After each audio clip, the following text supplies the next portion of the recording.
اب میں آپ سے عرض کر دوں کہ ان دونوں کے مابین جو خلا نظر آ رہا ہے، کوئی شخص یقین کے ساتھ نہیں کہہ سکتا کہ اب حالات کا کیا رخ ہوگا، اس لیے کہ ظاہر بات ہے قرآن مجید میں مستقبل کے بارے میں خود حضور سے کہلوایا گیا، وَإِنْ أَدْرِي أَقَرِيبٌ أَمْ بَعِيدٌ مَا تُوعَدُونَ۔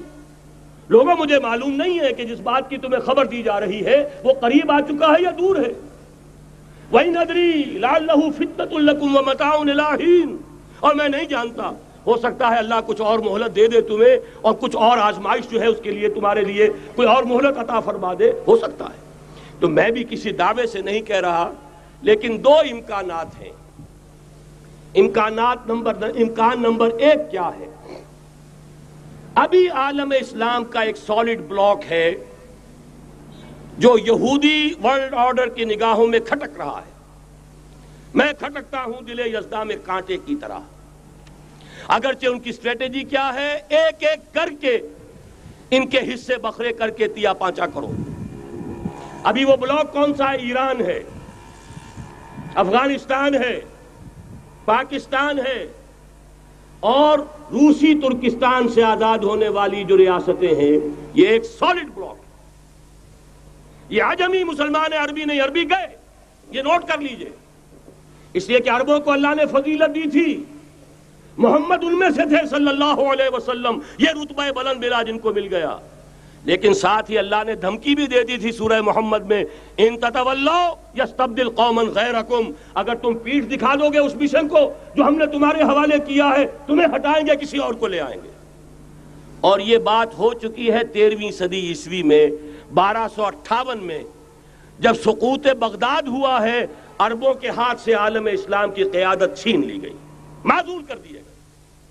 اس کے بعد قیادت کن کے ہاتھوں میں آئی؟ ترکوں کے ہاتھ میں، ترکان تیموری ہندوستان میں، ترکان صفوی ایران میں، ترکان سلجوقی مڈل ایسٹ میں، اور ترکان عثمانی کا تو کہنا ہی کیا ہے، وہ ایشیا مائنر سے چل کر آپ کو معلوم ہے کہ مشرقی یورپ کا کتنا بڑا علاقہ، دی گریٹ آٹومان امپائر اس صدی کے آغاز تک قائم تھی۔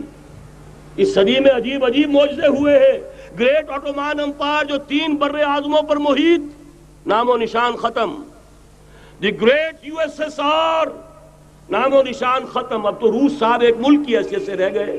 یہ اس صدی میں دو ہوا، اور وقت نہیں ہے میں اور آپ کو کیا بتاؤں، اس صدی میں تو بڑے بڑے عجیب عجوبے ہوئے ہیں، بڑی بڑی 2 عظیم جنگیں ہو چکی ہیں، تیسری جو ہے سر پر کھڑی ہے، دور نہیں ہے، جس کو حدیث میں کہا گیا ہے الملحمۃ العظمی، تاریخ انسانی کی عظیم ترین جنگ، اور وہی صلیبی جنگ جس کا آغاز بوسنیا سے ہو چکا ہے۔ بہرحال اس وقت جو میں کہہ رہا تھا، ورنہ میرے پاس تو یعنی یہ کہ درد دل کہنے کے لیے وقت نہیں ہے، مجھے اپنی بات کو محدود کرنا پڑ رہا ہے، لیکن میں اب آ رہا ہوں اصل موضوع کی طرف، کہ ایک امکان تو یہ ہے کہ اس بلاک میں اسلام کا احیاء ہو، اور اس کے لیے کچھ نویدیں بھی موجود ہیں احادیث نبویہ میں۔